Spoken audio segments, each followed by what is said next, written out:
நாகர்கோவிலில் நடைபெற்ற தேசிய ஜனநாயக கூட்டணி செயல் வீரர்கள் கூட்டத்தில் மத்திய அமைச்சர் பியூஷ் கோயல் பங்கேற்றார்.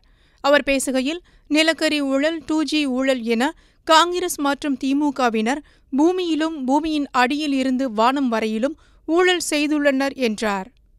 பின்னர் பேசிய பாரதிய ஜனதா வேட்பாளர் பொன் ராதாகிருஷ்ணன், ஏராளமான இளைஞர்களை முதலாளிகள் ஆக்கும் வர்த்தக துறைமுக திட்டம் குறித்து ABCD கூட தெரியாத காங்கிரஸ் வேட்பாளர் எந்த நிலையிலும் துறைமுகம் அமைக்க விடமாட்டோம் என்கிறார் என்றார்.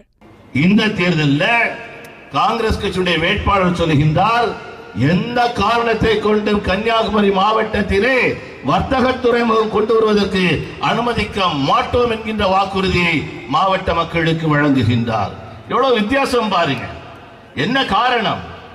வர்த்தக துறைமுகத்துடைய திட்டத்தை பற்றி உங்களுக்கு தெரியுமா? ABCD தெரியுமா? இந்த மக்களுடைய தேவைகளை பற்றி உங்களுக்கு தெரியுமா?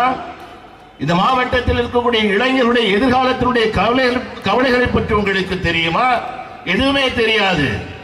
இந்த துறைமுகத்திற்கு எதிரான போராட்டங்கள் நடந்து கொண்டிருக்கும் போது இன்றைய காங்கிரஸ் கட்சியினுடைய வேட்பாளரை பலமுறை நான் விமானத்திலே சந்தித்திருக்கின்றேன், பல இடங்களிலே நான் சந்தித்திருக்கின்றேன்.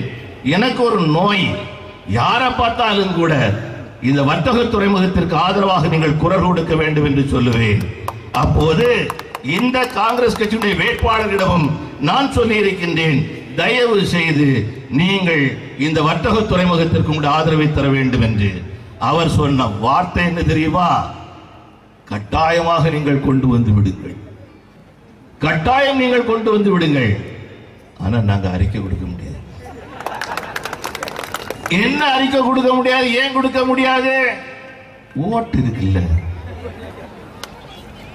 இந்த மாவட்டத்திலே 15 லட்சம் வாக்குகள் இருந்து கொண்டிருக்கின்றன. இந்த 15 லட்சம் வாக்குகளை பற்றி அவர்கள் கவலைப்படவில்லை. ஆனால் ஒட்டுமொத்தமாக எந்த பகுதியில் வாக்கு விழும் என்று கவலைப்பட்டு அந்த ஓட்டு போயிடும் அப்படிங்கிறாங்க.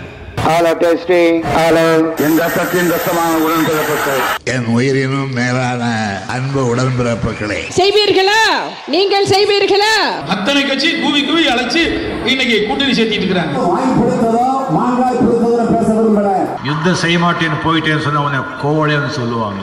आप में से किसी ने कहा था कि Rafale CEO has said people of Tamil Nadu are remarkable. தேர்தல் திருவிழா 2019 6 பக்க எக்ஸ்க்ளூசிவ் தேர்தல் செய்திகள். தினமலர் நாளிதழில் தினமும் சில செய்திகள், சில படங்கள், சில தகவல்கள். தினமலர் நாளிதழில் மட்டுமே. தினமலர், உண்மையின் உரைக்கல்.